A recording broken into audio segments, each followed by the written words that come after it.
Bring me everyone. What do you mean, everyone? Welcome to Everyone Racers, a show designed for the world of low-dollar racing and oddball car culture. It doesn't matter what kind of Lemon Champ or Lucky Track Dog league you run. SCCA or NASA, we don't discriminate. as long as you drive it hard and built it yourself. Join us each week for tech discussion, Tips, tricks, As well as news and notes from the world of amateur endurance racing. whether it's on the spot. hella sweet, Or we're lucky enough in Chrissy, I give you just the tip. we're sure you'll giggle a little. and learn even less. Everyone report to the paddock. This is Chris. This is Chrissy. And I'm mental. And we're Everyone Racers. Welcome to an AC 378 GT Zagato episode. It's number 378. This South African company, Parenna, I think so, presented at the 2009 Geneva Motor Show, a small sports car with a coupe body named the Parenna Z1. This result of Parenna cooperation with the Italian designer studio Zagato. 3 years after the premiere of the Z1, Parenna Performance Group faced financial difficulties and handed over to the British company AC Cars. As a result, the car was given a new name, the AC 378 GT Zagato. Car was powered by a 437 brake horsepower 6.2 liter V8 GM LS3. Originally, Parenna planned to produce a limited number of 999 units at the price of $70,000 per car. Ultimately, however, only 10 units of the sports model were made under the Parenna brand, 7 of which went to the customers of the United States. What are you driving? An obscure South African British monstrosity? Probably not. Yeah. I never knew that existed. It's a good looking car. It really is. I hope you Yeah, don't you want can tell one. it's Italian design. Yeah. There Yeah. probably aren't many left, so there's that. No. No. Well, probably 7 still. Because Maybe. wasn't that long ago. Yep. Yeah, but a bunch of people crashed them because that's usually what happens. Very rare, obscure cars that get smushed on the road because somebody's dumb. Trust me, I've done this before, and Corso And is at a. My dad bought me this car, and it's fine. No All right. problem. I feel like those most of those are in the Bay Area from like your tech bros. Okay. Yep. All right. Mental, tell us all about. So last time we left you, you were on an adventure and you were headed on another adventure. You're here. So I'm apparently here. you were I alive. lived. So did Good. the car. I don't know if people were watching the news, but the exercise ended a day early, not because of, but certainly no small contribution to the weather on the West Coast and a Marine Corps FA-18 Growler plunging into San Diego Bay. The crew was fine. They ejected, narrowly missed a fuel depot and a dolphin sanctuary. Oh, no. Oh, shoot. Thread So- the needle. Thread the needle. Yeah, exactly. Look, we can ride off the plane, but I don't want the PR nightmare of knowing that we killed Flipper. We can't do that. So, so Friday, obviously Valentine's Day, we find out that I don't have to work Friday night. So rather than take the fun route that I had planned for Saturday through Palm Springs, I shall jump in my car now and surprise my wife for Valentine's Day. Oh. And I plunged right into traffic. So it took me the exact same amount of time to get home, which is twice as much as it should have. And you know what kind of cars are absolutely terrible in stop and go traffic? Floor mounted, cable 1968. operated 58-year-old. Yeah. So what Air kind of cooled. terrible? What Yep. what kind of just you like in the overheating, Miata. super hot? No. It's hot. No, it didn't overheat. Actually, it was fine sitting there, but just you've got like in the Miata, I could let the clutch out and just the torque would take it, and I could let it lope along in first. Can't do that in this car. You got to rev the engine a little bit, take up the clutch, but the traffic isn't moving quick enough for you to let the clutch out completely, and it won't lope along a gear. So you have to sit there and clutch and gas and clutch and brake, and it's going up a mountain. So then there's a brake involved in all of that as Oh, well. no. And the Sounds car hates miserable. it. Yeah, it was How's just the not with flywheel? that car. Is it heavy? No, it's just the cable actuation of it. Yeah, So yeah, you yeah. you have to push your foot all the way down and back up. It wasn't exhausting. It was just, oh God, everything. So did that Surprise back. news. Yeah. 68 Porsche worse in traffic than almost new Miata. Who knew? Who knew? Who knew? So, but I mean, on the road, yeah, it drove fine. And everybody passed me. I'm coming into town, and semis are having to get out of the truck lane going up a hill to get around me because I can't go faster than No. 70 because otherwise it starts running hot. But it did everything it was supposed to, and I walked into the house at 9:30 at night with flowers, a card, and some candy, and I said, "Surprise! Let's go out for dinner." And she's like, "I ate like 2 hours ago. Yeah, I'm here right. I'm here on the couch, man. I'm ready to go to sleep." So, Nice, we nice idea. yeah, exactly. So we ended up going out Saturday for the birthday and all that kind of stuff. Oh yeah, I was gonna and say it was your birthday. Happy birthday. yes. So yep. And this week I'm back to the office and just getting notifications of what Rock Auto will and won't deliver in preparation for this weekend's limo work prep. Yay. Yay! Yeah. Yay. So our good buddy Corey Dickman will be in town. So we're just going to get all the easy stuff, not easy, but just low hanging fruit of what could ruin our rally weekend on the stripper limo. And as you were saying that there's plenty of things that may not have been touched before you're getting to them. So you probably should exactly look at almost those. 200,000 miles, but it's a stout engine, it's a stout platform. So yeah, There's no fail in this plan. none. No way. Yep. Mhm. Nope. Nope. Actually, no, I feel like that. Yeah, the car's going to be fine. It's going to be what level of preparation far as the interior goes when we get it all mechanically. I've driven the car a couple times. It's fine. We're not You setting. drove that It's not a Cadillac race couple car. times before you left for Arizona. Not nearly as much. I have learned that lesson, and this car has gone out and around, and will do so Well, again in the unfortunately, coming month. Of any car that has good parts availability in the United States in general, it is the Panther platform. Like, Yes. there's lots. Yes, there's tons. The junkyard's still full of them, so it's totally Yeah. fine. Well, How the about internet will know yeah. about it if because there will be plenty of content happening. So you will know exactly we are on the side of the road. There is a newscaster that will be Yeah. close by that will be able Here's to tell you here's what's the going on. here's what mental Tim and Corey didn't fix. Yep. Coming to you from the side of the road. Anyway, Chris, you've been actually working on a car. Tell us about that. I have been working on cars. I've been working primarily on the MG. I know no one believes me, but I actually have been. I have repaired the rust in the frame that's been there as long as I have owned it, and it was there when I got it. So that was fun. That involved cutting out a slice of the bottom of the frame that was about a foot long and 2 inches wide, and creating a new piece and welding that in and cleaning up all those welds to try to make it look like it never happened, and then recreating the seam that exists on the bottom of the frame of an MGA. But that's all done, and it looks surprisingly good. It took a lot of little detail work and time with the grinder to clean things up right, and weld grind, but I think success. And I painted the inside of the frame when I had it open where it was, so hopefully it slows it down nicely. But anyway, that's done. Then I've been doing some scraping and wire brushing and scraping and wire brushing and stuff like that. I have also now begun the scope creep. Scope creep is real. The entire rear suspension and exhaust is out of the car. The leaf springs are apart. The shocks are on the floor, all to have better access to clean and paint all of those things.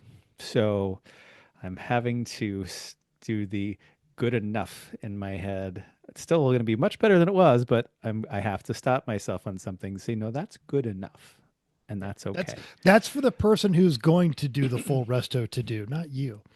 Or Well, it's going to be the good point enough. is, so this It's also car the won't need a full resto. under the car. Yeah, Yeah. the car won't need a full resto. Like this will be perfect for the person that wants a very nice looking driver, not a concourse car, but that they can go drive around, take for ice cream, go to the little local British car show and have a car they can be proud of while they're sitting in their little chair next to it, and wear a pork pie hat and all those things for some old person to do, and that'll be great. So anyway, it's all apart. Or for some, now. I've only- middle-aged idiot who just likes driving old cars to take to another too. state Yep. on a business trip and realize that it's terrible in traffic, but still enjoy driving it around and knowing that it won't get over Sure. 70 miles an hour. Doesn't worry about getting tickets anymore. Oh, it does get over 70 just fine. No problem. That's the thing. It goes. You just takes a little bit to You get might there. feel and- you're going to feel like you're going to die if you're going over 70. Yeah, fair enough. The Porsche will run up to This 70. car- It just won't do it all day. It'll be like, okay, getting a little winded. Yeah, no, Probably. no. This will probably run get into 70 the all year. day, or it used to. Okay. When last time I drove it, it would happily And run when 70. parked. Happily run 80. You just feel like you're pushing it pretty hard. Anyway, so it's coming up. It's in progress. Is progress being made? The worst part of the whole thing was doing that frame repair, and that's done. The rest of it is all just kind of tedious. So, podcast in and sit under the car and do tedious things, basically. But with the rear suspension all out of the way, it's not taking me much more time doing it this way, but it's going to be a whole lot easier to get access to everything and make it look good. And I've got a gallon of evapo rust on the way that I can dunk some parts in and clean them up a little bit, and got some rust converter and rust etching primer from Eastwood, and we'll clean it all up nice. Get it Yep. done. Get it out of here. I'm trying. I would like That's- to. It needs to go. Like, it has to go. It I don't needs want to to be hauling this thing around We've anymore. been saying this for a long time.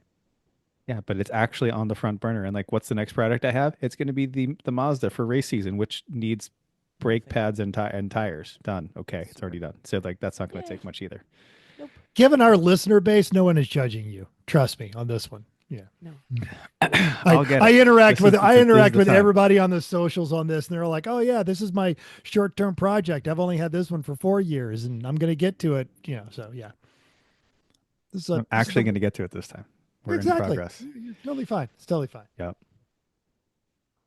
Great. Yep. I have not been hanging. Chrissy, I know what you've been doing, but tell I other have people. not been working on world. cars. I have been doing all the rest of the stuff when Chris is working on cars.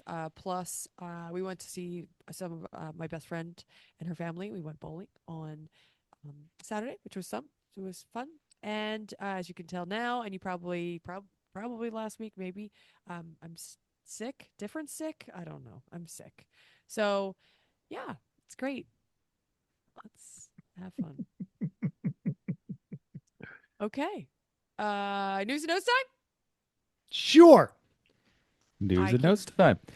You can take it. Yeah, Chrissy, why don't you take this first one? I can take it. Yeah.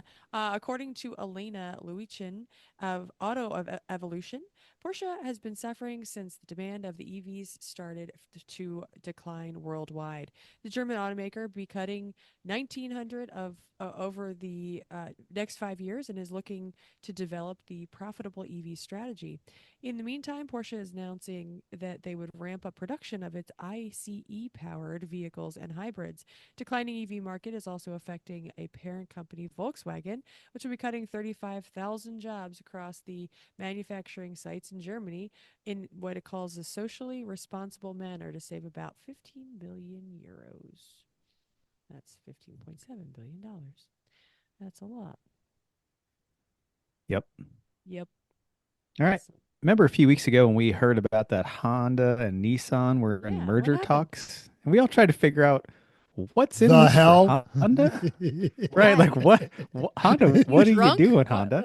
Why? Right. Who do you Well, think that is? They decided there wasn't much in it for them, and the deal's off. So, according to Reuters, a reputable news source for once from us, Honda and Nissan have officially called off the merger talks after failing to agree on the role Nissan would play in the proposed company. The talks unraveled apparently due to Nissan's pride and insufficient alarm about its predicament, as well as Honda's abrupt decision to revise terms and propose that Nissan become a subsidiary, according to 6 people familiar with the matter. Nissan, which for years was Japan's second largest automaker behind Toyota, insisted on receiving near equal treatment in the talks, despite its weaker position. Honda pressured Nissan to make deeper cuts to its workforce and factory capacity, but Nissan was unwilling. Those who Reuters spoke with said they were left with the impression Nissan felt it could recover on its own, despite its mounting difficulties. So that, combined with what Honda management saw as Nissan's slow decision-making, helped torpedo the deal. This reporting sheds new light on the thinking inside Nissan as it faces a deepening crisis. The storied car maker now faces the added threat of U.S. tariffs on vehicles made in Mexico, which account for more than a quarter of its U.S. sales. Both Nissan and Honda are due to report earnings next Thursday. Quote, I think it's a management problem, end quote, said Julie Boot, the analyst at research firm Pelham Smithers Associates, about the turmoil at Nissan. Quote, they're completely overestimating their position and their brand value and their ability to turn around the business, end quote. I wanted to be in that meeting where they're like, oh, we should be on equal footing. And Honda goes, no. What? Yeah. What? They're Japanese. So like, I feel shame for you for having such thoughts. Yeah. Altima, not Civic. Altima. There is no Reddit thread called R Civic where it's making fun of people with neglected Civics. Anyway, yeah. Are you not necessarily a NASCAR fan? No. You have it. If you got a Honda joke, bust it out now. Go for it. No. Oh, okay. All right. Are you? If you're not a NASCAR joke, yeah. Okay. Go for the NASCAR joke. You said Honda joke. Yeah, either or. Well, what do you? Fine, just keep going. I don't have a good right Uh-oh. We have a strange appearance from a timber. All right. If you're not a NASCAR fan, you could be excused for not noticing rookie Garrett Mitchell was collected in an early crash. The supporting ARCA Menards Series season opener was the first of that series televised on Fox, and in the first 45 laps, the race wound up with a lot of carnage, hard hits, and laps run under the yellow flag. Garrett Mitchell, or as you may know him, Cletus McFarland, got collected in the second big wreck after car number 70 had a tire go down. He said, definitely wonder what I could have done better in that moment. That's foreshadowing to our show topic. But I guess where's my inexperience shines. I didn't know which line to take in that scenario. I was having the time of my life. Sucks to go out on a car that I saw it wrecking. I knew, I was like, it's wrecking. I'll just avoid this. I didn't have enough brakes to stop her because she was accelerating so fast, and I just made the wrong decision. I'm actually impressed that Cletus McFarland, not only did he make it into ARCA, this guy qualified like mid-pack, and he's not a young buck. This is not a guy that is going to ever end up being the Winston Cup champion, but to be able to just show up and haul one of those things around enough to qualify decently and even run, I'm impressed. I hope we see some more like that. He got a lot of positive buzz on that. There's a lot of people coming back to NASCAR just to see Cletus McFarland. Great.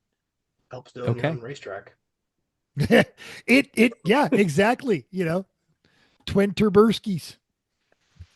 So, Tim, we're going to let you lead us in to our bad decisions over here on racingjunk.com just as soon as you tell us what you've been working on. Well, apologize for being late, but it is high school golf season. So I was helping the Athenian Owls with their golf skills. We did a little workout today and then worked on our putting and ran back to the house to get started. So I've been busy doing that. We work with those folks on Mondays through Thursdays. And other than that, I've been continuing the demolition and reconstruction of the master bedroom. So all of the sheetrock is out, new pocket doors framed in, electrical is pretty much run now that all the permits have gone through. Oh, good. Good. And I got all my flights booked for the next 2 months for various rallying and lemons judging. So I got my affairs in order. So we're getting there, getting closer. But if you don't have your affairs in order, then you might as well waste some time joy scrolling on a place called racingjunk.com. And for those of us that like to make bad decisions, Mental found one for less than half of what he spent on his German bad decision. And here it is, a 1988 TBR S Series in a metallic baby blue with L. navy top, straight pipes, navy interior. I mean, it looks pretty good. Like, thank goodness I don't want one of I mean, these because For a I would car be made in a tempted. shed, it looks okay. Yeah, I would be tempted. There's to the hurt shed myself right with there. this. That frame. Yeah, is it Yep. wood? No, It's not wood, but it's like it looks like something we built. That's what the frames on TVRs just look like. Yeah, yeah. If you have enough box iron, you can make one of these. and fiberglass. Oh, love it. All right, where is it? Where is it out of? So it's the dealer is that one out of Cadillac, Michigan that represents cars all over it. We see them on Racing Junk all the time. And Right. by all accounts, they've got a good one. This looks to me definitely to be somewhere in the Southwest. This Agreed. is definitely some Arizona. Hang on, go one New more Mexico. picture where you see the rest of the driveway. He's got multiple cars in the driveway. Yeah, he's There's got a a mini- looks like an actual Mini Cooper. Where'd he go? Yep. We're just. I know, we're just scrolling. spying. We're Based on scrolling the- There through you the go. There's Yeah. a mini, 19 There's- photos. You know why There's there's a- 19 Bumper. photos? Because they have a pro ad. Don't be cheap. Exactly. Come on. Yeah. Exactly. Based on the vegetation and mountains and sunlight, it does appear to be the South and architecture. Yeah, I'm thinking Arizona, New Mexico, somewhere. Around there. Yeah. There's the one with the little Mini Cooper there. And So cute. Yeah, there's a series Land Rover behind it too. So this person is serious about bad automotive choices. yeah. Oh, that's right. Yeah. That's a 190. Dang. That's pretty cool. All right. I saw, This I is saw it. Okay. what looked like an RV or an 18-wheeler roof at one point too. So Yeah. Yep. he's got all the things. No, This you is want a TVR.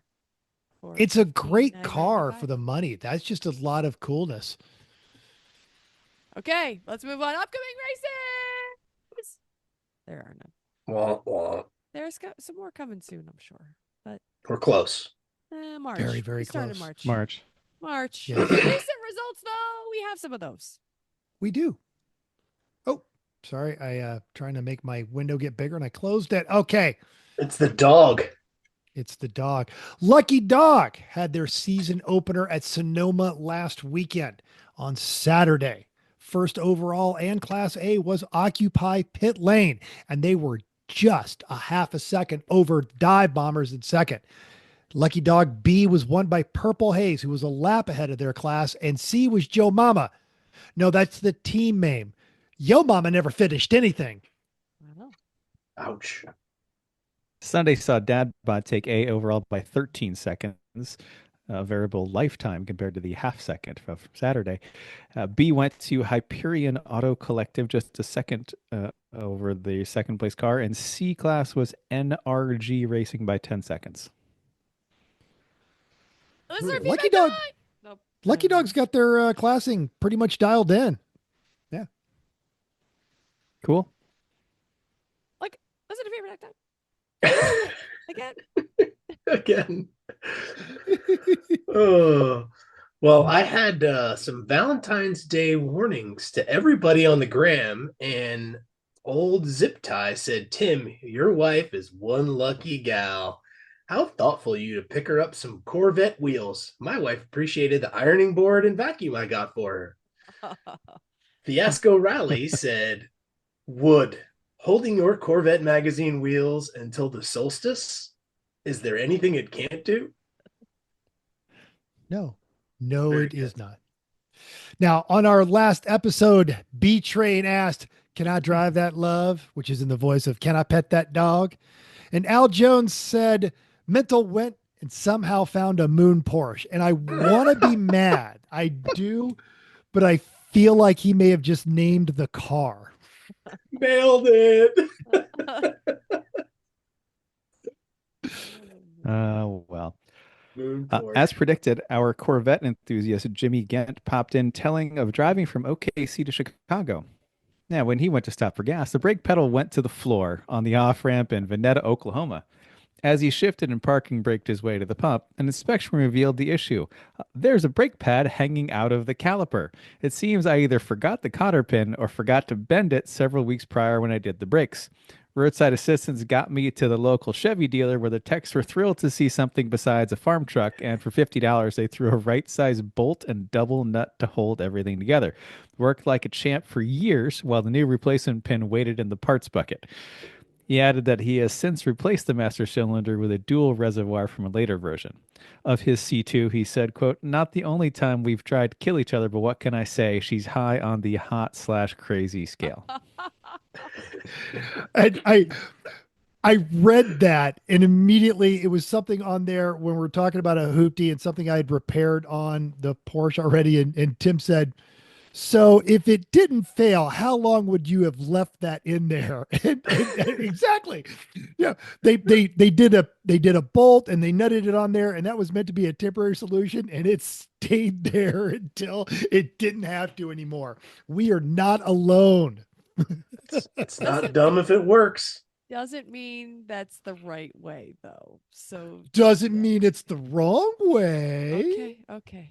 All right, great. Michael K, after pointing out CNC were gigablasting on the gig speed fiber, he said, "I could tell a lot of stories, but as said, most were in my teens and 20s, and even though I still DD hoopties, I have just prepped them mechanically like I do my race cars. That said, I am about to take a 5 to 6 day trip on a 56,000 mile 1981 Honda motorcycle that has at least one panel of each color offered on that model. This after cutting my last 21-day motorcycle trip by 4 days when my 133,000 mile BMW motorcycle had a failing clutch throwout bearing 2,200 miles from home. All of this when I had perfectly fun and serviceable 2022 motorcycle with only 7,000 miles on it." You are the wind beneath our wings. Make good choices.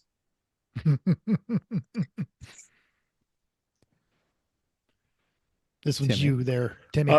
Yep, I just had to adjust my microphone because I realized it was behind Jeffrey, so you might not have been able to hear me very well. It does sound better now. Thanks. I was like, where's my microphone? Oh, hi, Jeffrey. Kevin Beckett said, "I used to drive a first-generation Ford Tempo that leaked a quart of oil a week, which prompted Nicholas C. B. to reply, I drove a second-gen coupe that I could not kill, and I tried." Jake R. said, "I drove from Houston, Texas to Spokane, Washington in an 83 Dodge Ram equipped with a slant 6 4-speed manual and rear-wheel drive only. I did this with old all seasons, a full truck bed, while towing a U-Haul trailer through one of the worst winter storms the Rocky Mountains had seen in about a decade. I luckily almost died twice." But it was David Eckel who stole my heart with a tale of his 944 when he was in Germany. Quote, "Broken sunroof, limp noodle rear wiper, lights stuck in the up position, one that came on and off without notice, a door handle that would freeze in cold weather, broken odometer, frozen rear brake caliper that only allowed one side of the rotor to never be touched by a brake pad.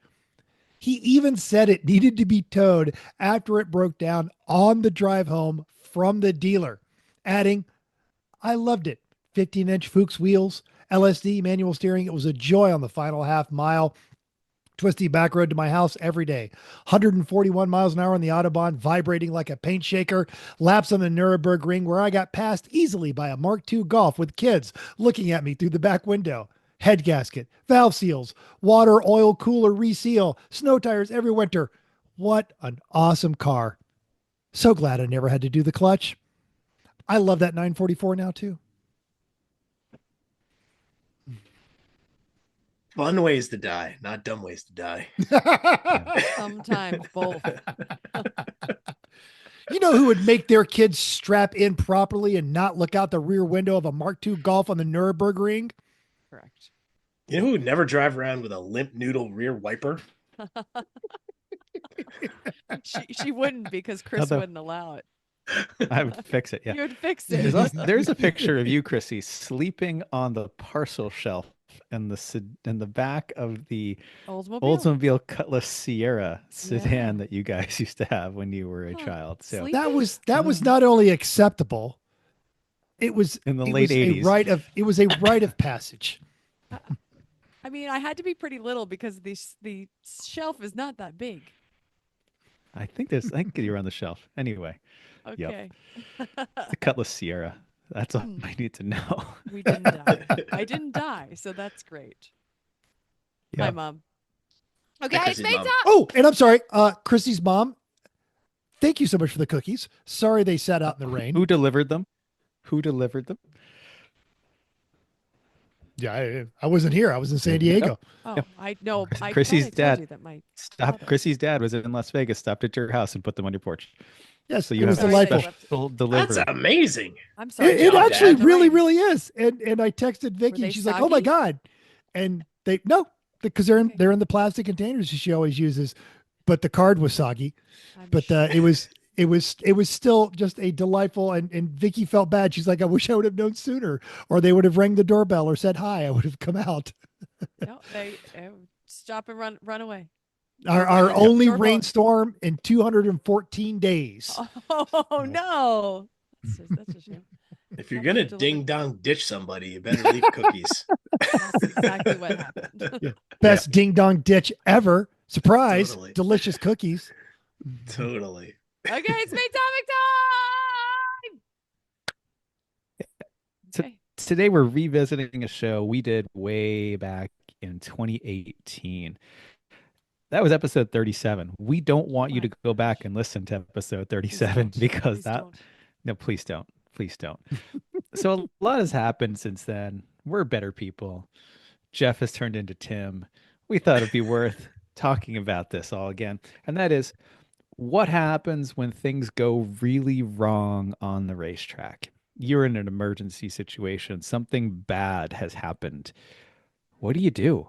Because it's happened. Many of these things have happened to several of us. So we're going to talk about some terrible things that can happen and what can you do in the situation to, mitigate your damages, make the most of it, try to get out of it, or if you can't, make the best of the poor result. So, yeah, Try not Mental, to you've collect had a lot anybody of, else. yeah, you've had a lot of poor things happen to you on a racetrack. So why don't you talk about you pick one? Really, Yes. you got a lot to choose from. Well, so we'll revisit the off that I had 2018 at NOLA. And if you've ever run NOLA, there's several very long straightaways, and this was the they called it the IndyCar setup. So you had the main straightaway, some S's, and then you would come back down another main straightaway to a 90-degree turn to the right that led to a gentle 180 sweeper back to the left. And this was the era of my Boxster that I drove down from Atlanta to NOLA. And I'm coming into this corner and I go to brake to downshift, and the brakes go right to the floor because I had overheated them by boiling the fluid. Because I didn't check. I don't know what kind of fluid I was running in there. Ever since then, I've been vigilant about this. Now, I have driven cars without brakes before, referenced the Hoopty episode, and immediately I start pumping, and there's nothing coming. There is no buildup. This is not going to work. So it goes fifth gear, fourth gear, third gear, second gear it did not like, and then the eventual letting out of the clutch. But I had to go straight off, and I was pointed at a tire wall. As I get into the grass, I let the clutch out to kick the rear end slightly, clutch back in. Car then proceeds to move straight according to the direction of the car, but perpendicular enough to the track to thread the needle between the tire wall, exit on the other side, and then I exited straight into pit lane. Stopped by and had a chat with the officials about brake failure. They thought it was hilarious, and my day was done. And So are your yes, pants. yes, I have had several brake failures, usually not induced by me since then. And the two of them at Barber and I want to say MSR Houston, and it was just recognition of the pattern of I have seen this before. I am losing brakes, and I'm going to have to start making adjustments as to how I slow the vehicle before then. And then knowing, when it goes down, you start to pump, but if you're not getting any pressure, probably by the third or fourth pump, there's a mechanical failure in there. You're more than just boiling brake fluid at that point. And it is always grab the next gear, slowly begin to let out the clutch until you get the car slowed on that one. And you don't just want to dump it immediately because that's going to lock up the rear tires and could induce a spin. But in either And case, overrev the engine and cause valve damage. And, right. Yeah. You are not in control of the vehicle when that happens.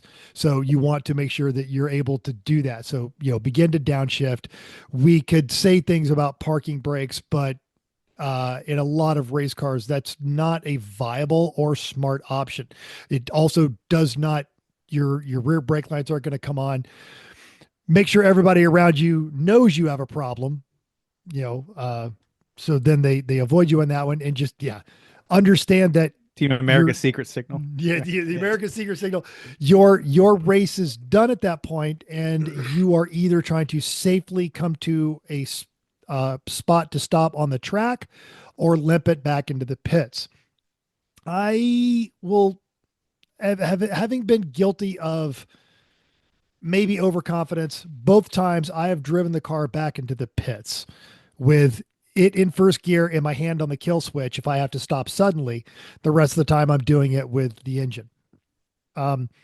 If you're not feeling it, stop the car. Your brakes have failed. Even if you are in contention, you are no longer in contention. You get it fixed. You're coming back out. You can still have a great day, but you're not taking home a trophy.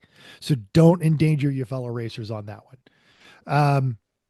I'm going to have a link to the same article I linked back in 2018. It was a Road and Track article, and it is, what do you do when you've crashed your daily at the track? And a couple of just touching on them real quick. Cry's a good one, but it's counterintuitive. Experienced racers know this. Anyone that's attended to drivers meetings know this, but stay in the car. You're going to want to get out. You're going to want to survey the damage. Oh my God, I just did this. No, stay in the car. All right. Eventually you will get a chance to look at the car, and you getting out right now is not going to help fix the car. It's going to endanger yourself and other drivers. It is not uncommon for people to fixate and then drive off the track themselves. You'd rather be inside the big giant metal cage, not on the grass. You're going to want to look for your track safety personnel. Wave at them if you're not dying or on fire. If you've got flaggers, see if they're coming on there. They will need to hold, make sure they're getting the yellow flag on that one. The recovery crew is coming. They're going to either tow you back in or flatbed you back in. If you've got no brakes, make sure they flatbed you on that one. Keep the tow strap tight. There has been a epidemic recently of tow straps coming off and smashing into How does one do that? Recovery vehicles. Brakes. Yeah, exactly. So that's why you get flatbed. Hey man, I got no brakes. Put me on the flatbed. I've got no tire. Put me on the flatbed. So there's that one. And then when you get back to the pits, this is where, we like to get macho. Go see the EMTs. All right. If you hit something or your helmet bashed around a little bit in there, just go in there. Even if you feel fine, and be honest, don't be macho about the symptoms on that one. And even if it's nothing, it's one of those things. I've seen it go even worse the next day when someone did not get properly checked out. And if they tell you go to the doctor, just go. I know healthcare is scary, but it's better than dying. And this one is the hard one. But if you've been in a serious shunt off the track, do not get hammered that night. In fact, you probably shouldn't drink any alcohol at all. And outside of maybe an aspirin or something an EMT tells you to take, don't take a bunch of medicine. All right. Just even if you think you're fine. I had an incident where a friend was involved in a very nasty accident, and we plied them with alcohol, and 2 weeks later they were having trouble focusing and concentrating.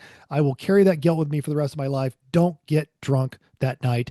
Give your body time to show any symptoms that might be coming on there. Hot tubs are good though. Hot tubs are great. Yep. Hot tubs will not injure you further. Yes, do get into a hot tub. Depends on who's in the hot tub before you. Yeah. Fair.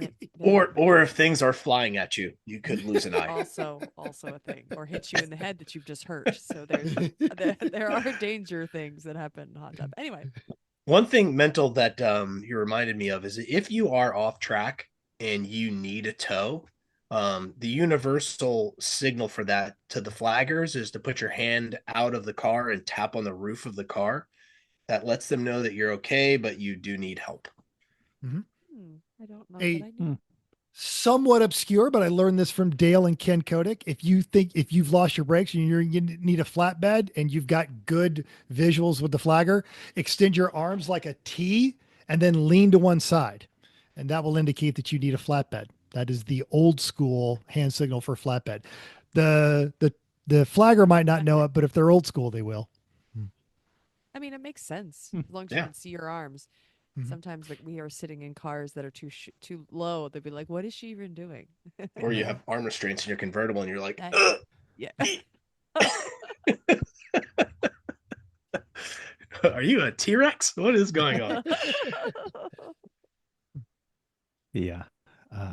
I've also lost brakes a couple times. Where most recently with the Civic at New Jersey, where there was no warning because a brake pad fell out. So, yeah. And I think immediately, fortunately, I pumped the brakes, and then if that's not working, you need to looking for an exit right away. Like, how can I thread this needle and not take anyone else out with me? And then once you've realized you're not going to take anyone else out, find the best way to not take yourself out any worse than you might be doing it already. So, like at Jersey, I realized I wasn't going to make the turn. I looked around me. No one was going to come on the outside of me. It's okay, good. I tossed the car into a bit of a spin, so I was able to slide sideways across a very nice open grassy stretch. But sliding sideways was in it. Fortunately, it was dry, so there wasn't any mud to catch to flip the car, and because that's always something to worry about. And there was no ditches or anything like that, so that was able to slow the car down just fine, and was okay and didn't hit anything. But And then I look for that probably exit made fun of immediately. you for going off, and then you told me what happened. Yeah. So there's that. But there's no brakes. It fell out. I'm like, no excuse. Why'd you go off? Tough Yeah. crowd. Right? I know. Always. The brake fell off. What am I supposed to do? You had 7 others. Hello. Oh Yep. gosh, that's a Tough harsh crowd. critic right there. I want to, Yeah. we asked a lot of our listeners about similar stories on this one, and our buddy Tom Lamino had a brake failure last year at Thompson at the end of the straight. Mind you, the brakes weren't doing well for a while, and it was the end of the race, so I was hoping to make it to the end. We've been there. Anyway, it wasn't until afterwards that I was like, oh, I almost died, which is when I realized how close to the wall I was when I finally got the car stopped. Funny enough, I run a fitness tracker on my wrist, and you can even see my heart rate didn't really go crazy until after I got the car stopped as well. I guess I just have that many years of doing dangerous shit that it doesn't bother me as much as it should. And James M said he had the same failure location as Tom Lamino at Thompson Drag Racing in a Fox Buddy Mustang to turn 1. He stayed focused and did all he could to spill off any speed, used his mirrors to avoid collecting other cars before greeting by the tire wall. And the first thing he did was drop his window net, give the thumbs up to the corner workers to let him know that he was okay. And we have a video we've got link to that. Yes. Sorry. If you want to watch his shenanigans, it's right. Oh no, there. no, we'll throw it in the links. I have had a Code Brown brake. I've had 2 brake failure moments. The first one was in the very horrible Nissan 240 SX, formerly known as Ernie. And we tried to do a big brake upgrade on that, and we put Q45 calipers on the front of that, and that was kind of a common thing that the drifty boys would do, but we couldn't ever get it to work right. So you would step on the brake, and every once in a while the steering wheel would just like shake like a paint shaker, like brrr, which is very confidence inspiring. And it wouldn't do it every turn. It would only do it sometimes. So I was coming into turn the bus stop at Sonoma Raceway, turn 9. So you're coming downhill, you're bringing some speed, and I go down the hill and I push on the pedal, and it is about 10% of the braking force. And I was like, what? I am just going to go straight through this little zigzag of tires and go straight. Do not pass go straight to turn 10. So I went straight through turn 10 and immediately put my hand out the window and went into the paddock and pulled into the garage. And they're like, what's going on? And I said, I hate these brakes. I am not getting back in the car. If somebody else would like to go kill themselves, you go right ahead. And that was it. I was done. I was like, nope, not doing it. So if you can't trust the brakes, if you think for a second that something is off, don't wait for it to go poor. Like, just pull over and go check it out. Like, take a look. See, make sure that your brake pad didn't fall out or isn't falling out, or the caliper isn't hanging off like it was in the Chevy Love. Yeah, You're not. You're not. You'll be winning if you don't die. Right, if you're dead, you will not be winning. You're the fastest dead guy at the track this weekend. Congratulations. No. Yeah, well, but Don't if you do notice, that. if you spent time around the track or even at a track day, anybody that is in a position to take home a trophy is not complaining about our brakes are kind of weird. We don't know what's going on. So except that there are 80 other cars out there and they're probably all running better than yours. Yeah. 100%. Yep. All right. What's some other things that can go wrong? We've all had apparently everyone's had their brakes fail, which is great. I don't know that I have, but I don't want to say it. No, anyway, you haven't had. All right. So let's talk about, here are some things that I have had happen. Losing oil pressure. What are you going to do? And what happens when someone else blows oil and loses it in front of you? Both of which have happened to me. I lost oil pressure at New Hampshire, and I was coming into turn 1 to 2A. So 2A, the little S's over there. And all of a sudden I see a plume of smoke and that came into the car. And I was like, oh, weird. Okay, stop, slow down. I don't even remember where I pulled off. I'm sure you have to pull off, right? Like you get to somewhere safe. I thought you were in 5, like you were up over the hill, about to come into the bowl, and it happened. I thought you were able to pull right into the grass. I don't remember it being in 2. No, because I think I pulled straight across. I think it was in 2A. And so obviously when something like that happens, you need to think quickly. And I look at all my gauges, and all my gauges are 0. So turn the car off as quickly as possible. We have idiot lights off. We have a red light. This is in the Giraffe Civic. So we have lights that are, this is bad. And then we have a very big warning light that this is really bad. You're screwed red light.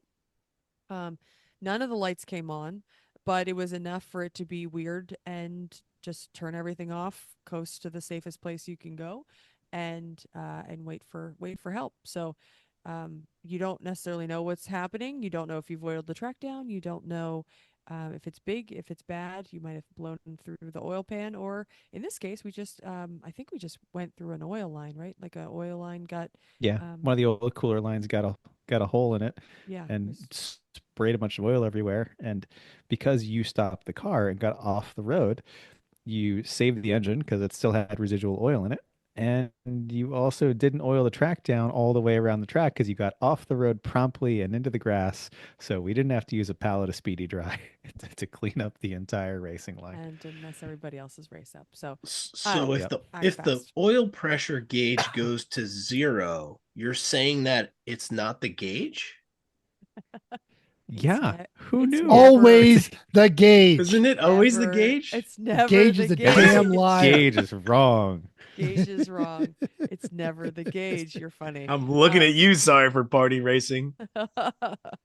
It's very, very rarely is it the gauge.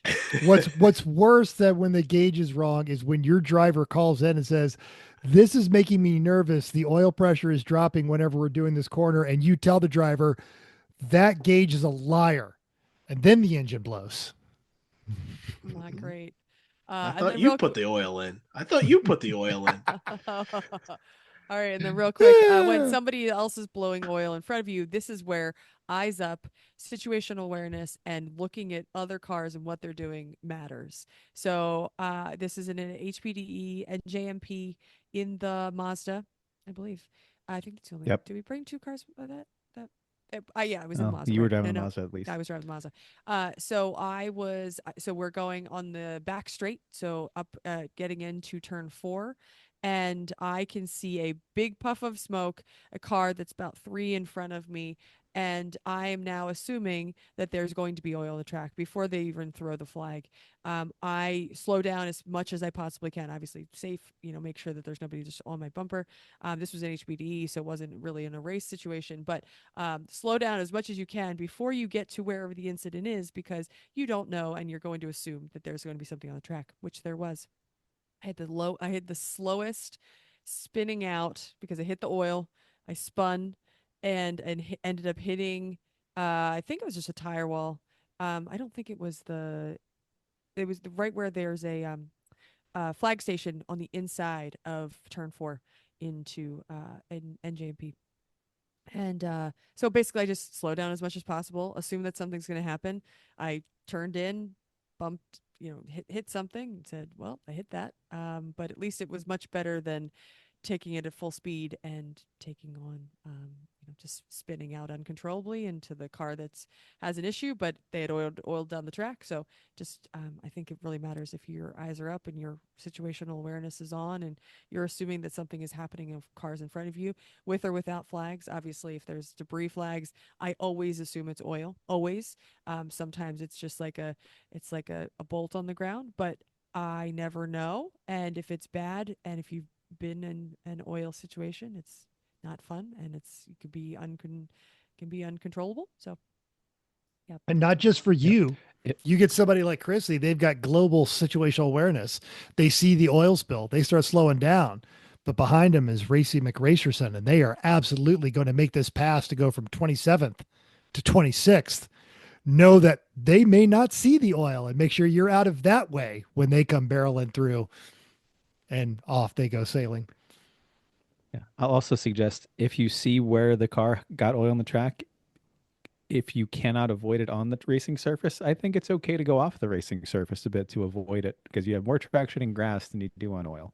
And a chat with the judges is better than staying up all night fixing your busted ass car. Yep. No more oil. Oh, Chris. Also, just be careful about being behind Evos. Yeah. That weekend, Chris oiled down the track. I sure did. Yeah, I oiled the track down with the Mazda real good, because the oil cooler line blew. You're seeing a trend here. We're now changing the way we do oil cooler lines. And come through a corner, the car gets a little loose.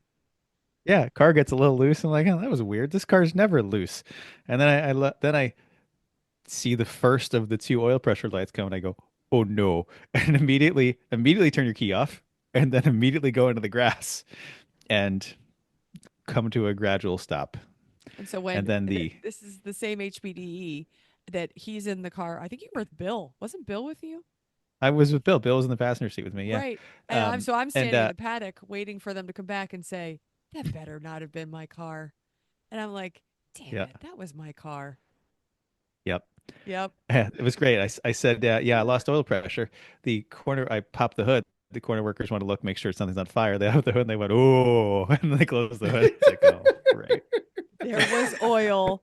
There's so much oil. It was because the oil cooler line was at the. It did this. Yeah, it's like taking the top off of the blender. No. What was that old lawn ornament toy that the wacky the wackadoodle that would Sprinkler. just spray water? Yeah, you ran through it. Yeah, that's exactly what happened. Wasn't quite that.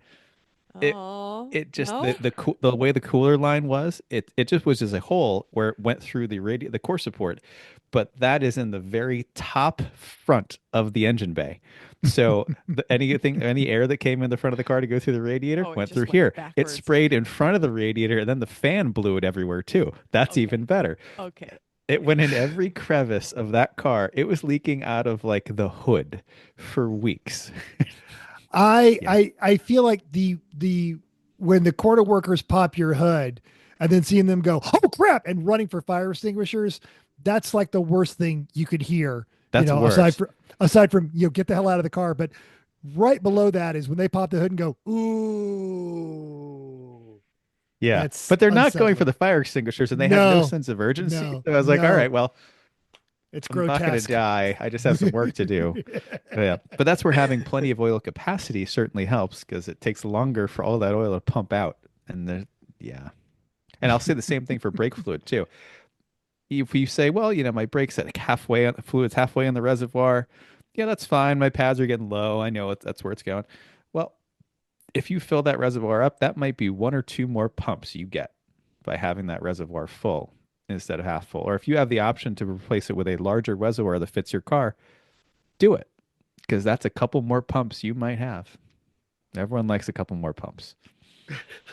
The Solstice has a because they're known for when things get hot, it'll just seep out of the cap. So they have an aftermarket it's a billet aluminum, basically a stacked tube that screws onto where the cap goes, and then you put the cap on top of that. So it gives you like, I don't know, probably 6 more ounces of brake fluid on there. So they figured that out when they were racing those things before they shut down. Now they're impossible to find. Ask me how I know.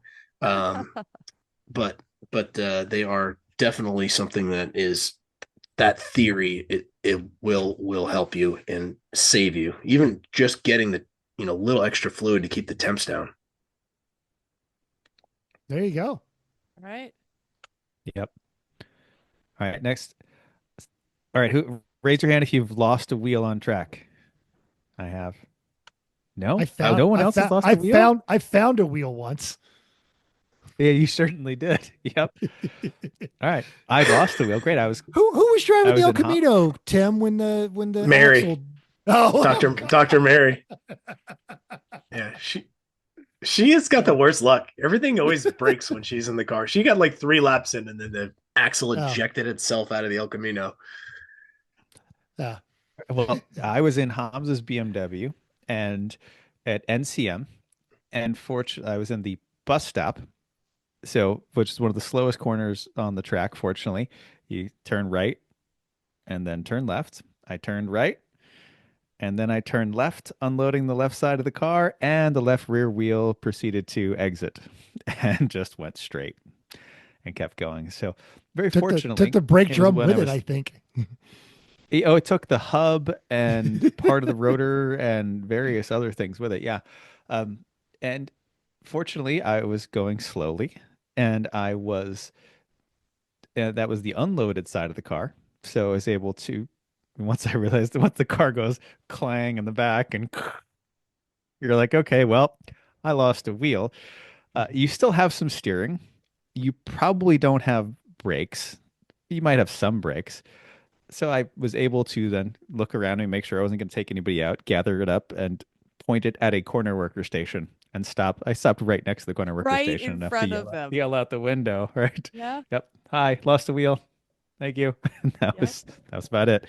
But I guess if that happens, it's very similar to when you lose brakes, except you will probably slow down more quickly, but you don't have the turning. Friction. Yeah. So again, look around, try to make sure you're not going to collect anybody else. Look for your exit path of least resistance and best safety. If you can get near a corner worker, wonderful. But it's really kind of the same things apply. Just remember, don't worry about so much about slowing down. Worry that you may not be able to turn. And if you do have any sort of directional capability, that's definitely a situation where if you're going into the grass or the gravel, try and do so straight. Yeah, agreed. Because that can Also dig cool right in and flip you on over. when the video of you actually have video of when the wheel is passing you and continues to roll all the way down the track. Oh, it went so far. Yeah. It was amazing. The tow truck went and picked it up, and we had to go a very long way off of the track to get that. It was great. Kept rolling. Yeah. Well, I did not have a wheel fall off, but it was damn close. So I'll take you back in time to the days of COVID when no one was racing and Champ Car was still on the West Coast, and they had a race set up, and the timing just worked out to where they were able to hold the race. So we go down to Big Willow Springs, and we're running on the course, and we have the Mighty Omega and the Solstice, the original Solstice 1.0 that we had just picked up from CNC factory over there. It hadn't earned its stripes yet. It was still silver. And we go out and we have a great day Saturday. We do Sorry for Party things Saturday night, and I get in the car Sunday, and I'm driving around, and I get on the radio. I'm like, "Hey, the ABS light came on." And Matt's like, it's probably a sensor. It's fine, Probably right? fine. I'm like, yeah, it's never the gauge. So I'm driving around, and I don't feel 100%, right? It's hot out, and I'm like, guys, something's weird. The back of the car feels like it's got a clunk in it. And Matt's like, well, how bad is it? I'm like, it's just noticeable in right-handers right now. And luckily the track is clockwise, so it's mostly right-handers. And if there's one that 8-9 is a really fast right-hander, where you are just bringing the mail. So I'm like, hey, I'm ready to come in, guys. And they're like, oh, well, Scott's suiting up. We're not ready for you. And I'm like, all right, I'll come in and I'll park it. They're like, nah, just do a couple parade laps. And I'm going along, and it's like I take the turn, and I just feel the car go bunk. Take a turn, the car goes bunk. So they finally call me in. I pull up to the wall, and I come driving up, and I stop at the wall, and Matt and Scott are right there. And as I stop the car, this puff of smoke just blows by me as I stop. And both of their eyes get as big as saucers. And they're like, you're on fire.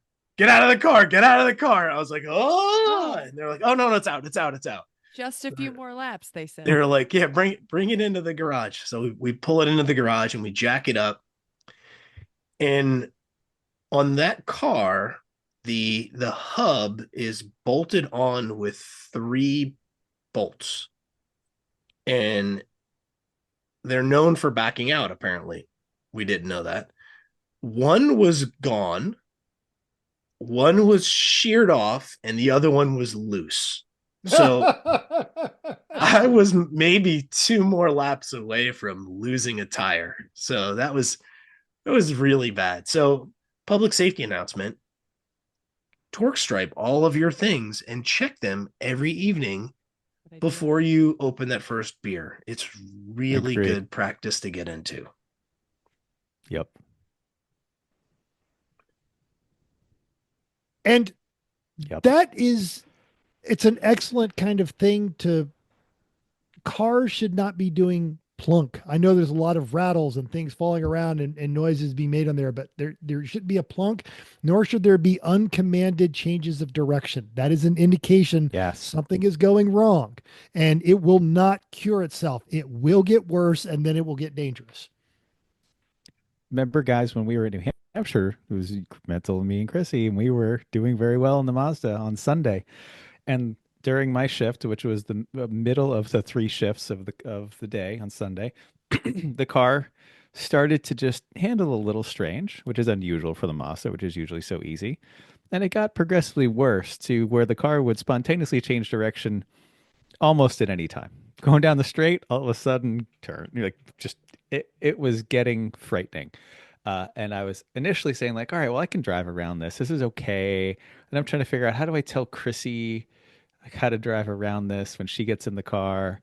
I think get to the point when of, it's not like always when you turn right, it's going to do something. It's just all over. Yeah, it's just, anytime it might just change direction. Eventually it got to the point of, no, Nope. Nope. This is just unsafe. And come in and we're looking everywhere trying to figure out what's wrong. Like, why And is that one something wrong hurt with the because we were steering? doing great. Yeah. We were in the top 10. And we're looking everywhere in the front end. Nothing's loose. And then Menta like walks by the back wheel that happens to be up in the air and just kicks it, and it just moves It's like a 6 like inches. potato chip. Clunk. It's just Yeah. yeah. We're like, oh, well, there's You your need- problem. It's not like when you get down to shake the wheel, like, okay, do I feel a little movement? Like you just like No, it touched was it, and it 6 inches of movement. It was amazing. Yep, that was a And it thing. was the same thing, Tim. It was the rear hubs on that are bolted on to the knuckle. This has 4 bolts, and they'd all loosened up over time. Who knew? Yeah. So yeah, Four- now they are paint penned, and I check them every night. Yep. I red Loctite mine. I'm like, nope, I'm not having it. I will burn these things off if I have to, but I am not letting those things come off again. Don't care. We're having, these are all very important things, and we've got some stuff. We always make the joke about, it's not a joke, but at the safety briefing, you stay in the car unless what? It's on fire. Unless it's on fire. Oh, it's out. But the car may actually be on fire. What are you going to do? Yeah. Get roasty. Stop the car as soon as you reasonably can. Depends on how bad it is to use that fire system. You have a fire system. Use it. It's there to protect you, but I would suggest that before you pull that handle, make sure you get a good look at where you're going and are pointed generally the right direction, because some people's fire systems installation may come up in their face and they won't be able to see for a little bit. So Stop try that. first if you can. Yes. Yeah. The And, fire system remember is this- not there to eliminate the fire. The fire system there is to give you enough time to get away from the car. Yes. The closer you can stop to a corner worker station, the better, because they usually have fire extinguishers. Some tracks go a little further and denote some corner stations have an orange mark at them, like on the guardrail around them, and that indicates that they have like better firefighting equipment at those stations, I think. So, when you're on fire, don't wait. Like, no, I'm not going to stop at that corner worker. I'm going to I'll go just for, go I to got to the wait next until I one. find an orange one. Right? No, don't do that. But like, if you can stop at the orange one, even better. But no matter what, if you stop close to a corner station, that is less time that it's going to take for that guy to run across to you and put your car out. And call more people to come and put your car out. Yes. Yeah. If you have the option between a paved or rocky or sandy surface and a grass surface, I would suggest you try to take the non-grass surface, because you can set the ground on fire. And was it 2 years ago in New Jersey? I'm driving around and there was a car that went off and it caught the ground on fire. And that, I thought we were going to have a red flag for it. We didn't, because they were fighting the fire on the ground and the car.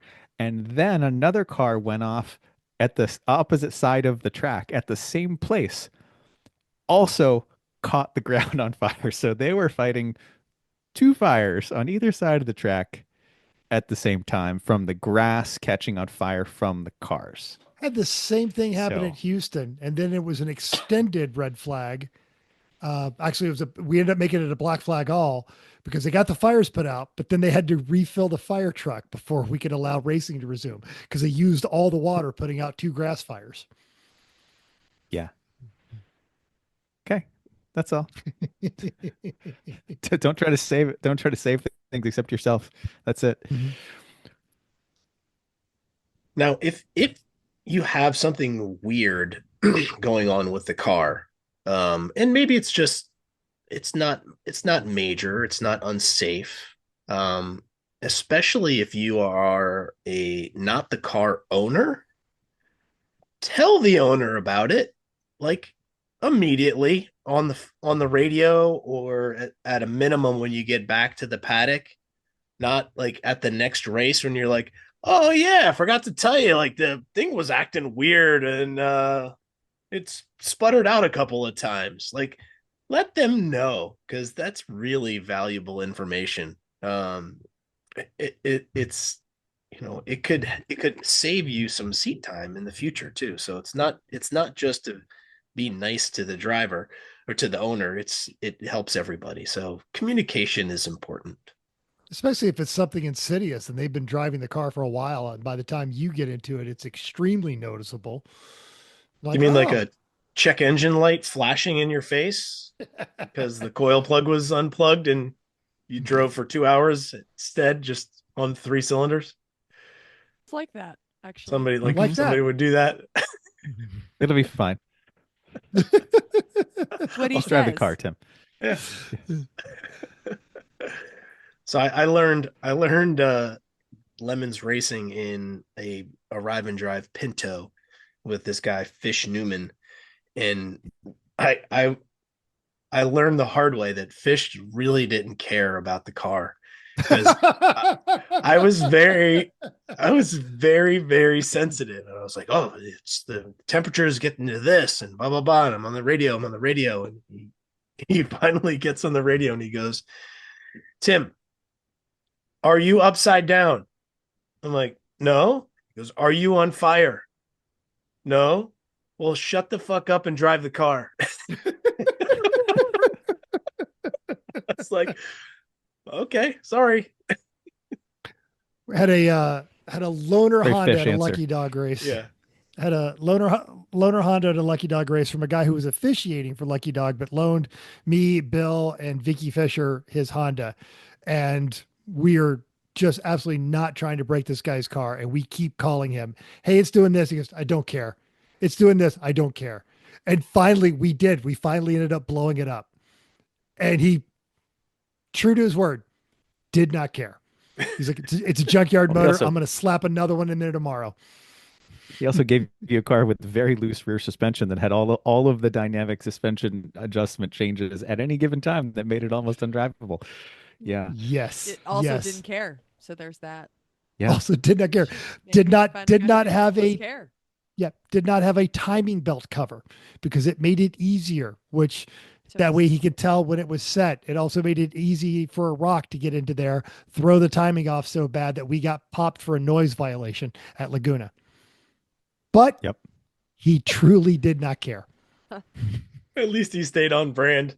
He absolutely did. And I think Bill tried to Oh, give him well. money for the engine, which he absolutely refused and said, you guys told me the entire time this was happening. You're good. All right, ready to move on? Okay. Yeah. What happens when there are cars spinning in front of and around you? Never happens ever. Yeah, scream. I remember once I was in Hamza's BMW. We were at Barber, and I come up out of the big bowl. That's what turn 2 and 3. Come up out of there, and this car, we've got some real speed going here in that car. It's fast, and I remember the Volkswagen Beetle with the Honda J Series V6 in the back that was practically undrivable, Terrifying. right? That thing spun a lot. Well, that thing, I guess coming out of there, they put on all the gas and it oversteered and it spun right in front of me to the point where I watched that car come. It ended up nose to nose with Hamza's car. I am spiked on the brakes as that car spins so close in front of me that I'm amazed the two cars didn't kiss. And I'm watching the driver's eyes are as big as saucers. And I'm just on the brakes as much as I can, thinking, well, what am I going to tell Hamza? I don't know. And then the car continues to slide right on past and off the track to my right as I keep going. And it was fine. And we didn't make any contact, and I couldn't even believe it. Yeah. And another time at Sonoma, actually, it was at Pinto weekend, Tim. I go out on Sunday morning first thing, and it had rained, and it was soaking wet, and there are cars spinning every few seconds around me. But like we were going so slowly. It was like something's wrong. They were everywhere spinning out, and I am in this Pinto, like, yep, I'm gonna be all right. And sure enough, kept driving. And I think the same things we've been talking about for emergencies still apply to this. It's have your head on a swivel, situational awareness. As soon as you have an inkling something is going wrong, when you hear that noise, that tire sound, Good when it one. goes solid, right? Well, when the tire sound, instead of just a little squeal, when you hear that real solid and deep sound, like, oh no, something's bad, just don't just keep racing. Back off a little bit. Don't spike your brakes yet, but back off. Look around. Get ready. Something is happening. Hope you're not involved. A lot of times you can see weird things happen in your mirror, and it's fun. You go, ah, look at that guy, as you're past them already. That But happened to me on 422 last week. right, exactly. Legit. Look at that idiot. It actually happened to me on Bye. 422. Yep.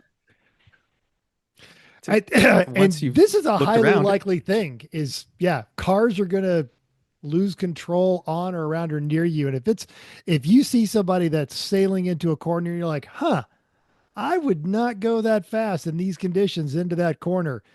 Correct. If you're having that thought, you're probably right. And maybe you back off a little bit more and give up that corner. And if they successfully navigate it, then they're not your problem anymore. But this is not the time to set your personal best record. This is the time to give somebody some space to learn something. Yeah. I've definitely come up on people who are overdriving their cars massively in the wrong conditions. And I've just said, oh, you have no idea what you're doing and you're going to collect someone. It's not going to be me. And I just you are back way ridiculous. off Yep. and watch the show. Yeah, I want a front row seat to this. Yeah, exactly. Like, Make sure I get I'm the gonna be far camera enough back on that this I'm one. not gonna This be is going involved. to be great. I'm going to get this in the highlight Yeah. video. It's going to be awesome. Yeah. And until you can get to like a good, like a straight, and you can get by them as far away from them as you can possibly go while they're going straight, you're probably going to be okay. But back off. Enjoy the fun. Don't be Mhm. part of it. I do want to DJ 914 unless somebody else has anything else for this one. No. No, Yeah, I'll okay. do that. Eric said, quote, I find it interesting how spinning cars around me doesn't just seem to faze me much anymore. At New Hampshire last fall, the blue Cordoba. Ding-a-ling. Somebody. Thank you. Ended up spinning to the side and then in front of me up by the flag station in the trees. And I avoided them and just waited for it to clear and pressed on. Years ago, it would have shaken me up, but I guess it's expected. Heck, racing in the snow at Pitt last year was the same. I probably had 6 cars spin off in front of me for my stint. But Eric is the perfect person for this because Eric is a cautious, considerate driver who's patient. He's willing to wait for the things to happen and not get involved in them and then go on and do his thing. And you have to be patient if a Cordoba is spinning because that's going to take a while. Yeah. It sure is. Yeah. Some of the bigger cars, if it's a little different than if it's just like a normal car. Yep. Yes. Tim, you want to read the next Tim, one? I will. Tyler S. said, confidence is key. You have to train for everything you can, trust your instincts, and commit to a course of action. Practicing in the sim is really helpful, as you can face tricky situations without costing a ton of money or bodily harm. In real racing, the hardest situation I've faced was being in the middle, 3 wide around a tight corner, and I stuck as close as I could to the middle of the track and trusted my own ability as well as the other drivers, and luckily we made it out fine. However, on the street, I've had multiple brake failures thanks to corrosive salt. And the first time I felt like I was having a heart attack. The second was progressive and I wasn't scared at all. And by the third time the third was again sudden, but I knew it was a janky car, which eventually became a race car. And I'd been there before, so it wasn't as scary. Calloused. Yep. That's what that's called, Tyler. And Chris, you said that, was it Chris or Tim said head on a swivel? And this is the thing is, especially when it's all going right, when it's a beautiful day and everybody's racing well and it's all just, going perfectly. That is complacency. And that's where a seemingly normal situation that you could have been on guard for will get you. Small piece of debris, something in there, a part falling off a car, something like that. You can be at peace in a race car, but you should never be relaxed. You should always be, okay, who's trying to kill me now? Yep. Do we? Oh, look, a giant stuffed animal in the middle of turn 4. Big poop Yeah, emoji that's it now happens. on the side of the road. Yeah. That Push happens. the radio. Hey guys, big poop emoji in turn 4. Yeah. Tell everybody. Hey, can you guys let HQ know that the pirate ship in front of me is falling apart? Yeah. All real things. Yes. All right, Metza, you want to wrap this up for this nice, Yes. practically a haiku here we got from David? It is. It is a delightful poem from our listener, David E. And just a good mantra. I'm in a spin, both feet in. When in doubt, throttle out. Car won't start.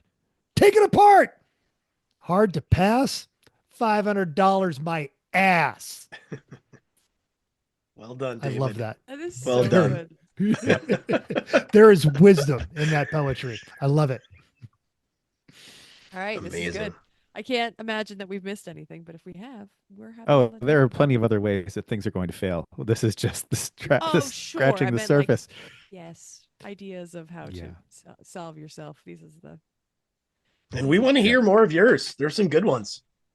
Put them in the doodly doo. What are the weirder on-track emergencies you've encountered? Not just almost hitting a poo emoji. There's got to be something good. Sure. Yep.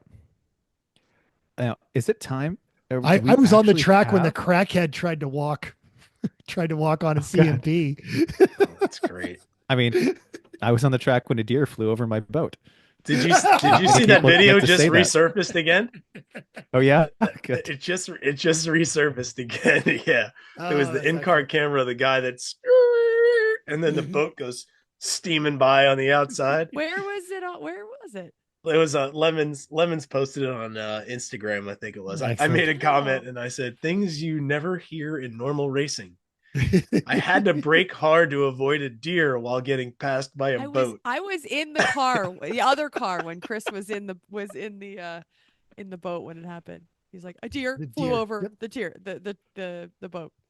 So Like, good. The deer what did did you not say? receive a ticket to be on the boat. It did not. Nope. How did it didn't I'm fall just happy it in. didn't land in the back. That would have been Right. really bad.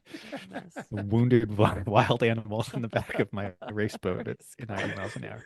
Oh, Anyway, Okay, all right. What's next? What's next? it's time for Just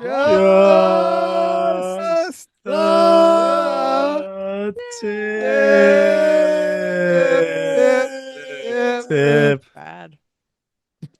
So bad. claim it's good. I just Well, folks, Matt, so you've got something. got a quote on the Zoom that says, "Are you playing music? Set up professional audio and audio settings." No, you're not making that sound any better. Far from playing music right now. Yes. Oh, well, folks, it is race season and it is inclement weather season too. So we just got done with Road Atlanta and we've got pit race coming up in Sonoma, and chances are there will be bad weather. And one thing you should always do when there is bad weather is find shelter. Yes, pop-up tents are fantastic. You should definitely get them. I highly recommend them. But make sure they are secure. I can't tell you the number of pop-up tents that were in the trash can at the end of the race at pit last year. It was like, it looked like a hurricane had gone through and all of Pittsburgh had dropped off their pop-up tents at the racetrack. It was just mass devastation. So secure those things. Use ratchet straps. Use spare tires. Ratchet it down to your car or your trailer or your RV, but try to do what you can. Yeah, or all three, but try to do what you can. They are expensive to purchase and more expensive to repair when they go flying into people's daily drivers. So, And if you are suspecting inclement weather overnight, take it down. yep, Or at least Drop it like it's squat hot. it. Yeah. Drop it like it's hot. Yeah, squat it. Mm-hmm. So, Okay. all right. Thanks for joining us. Solid advice from a solid player. All right. We're Any gonna idea just- what we're doing next? What? No, not yet. We can another week after that, and maybe the one after that. But Yeah, we got got fun some things things coming. Brewing. We got some things brewing. We do. we got Well, rally March. stuff coming up. Yeah, March is going to be rally all the time. Rally, all kinds of rally. We're going to talk about the rally. We're going to do the rally. We're going to have Stobbs back. It's going to be fantastic. I'm so stoked to do this rally. We should reach out to the XC90 kids and see if they want to come on the show and talk about their extreme rally pedigree, since they're coming to Las Vegas too. We'll figure something out. wait. Absolutely. Great. All right. Thanks, everybody. See you Well, next time. Thanks for tuning in, and send us all your dumb things that have happened. We love hearing the campfire eye stories. They're great.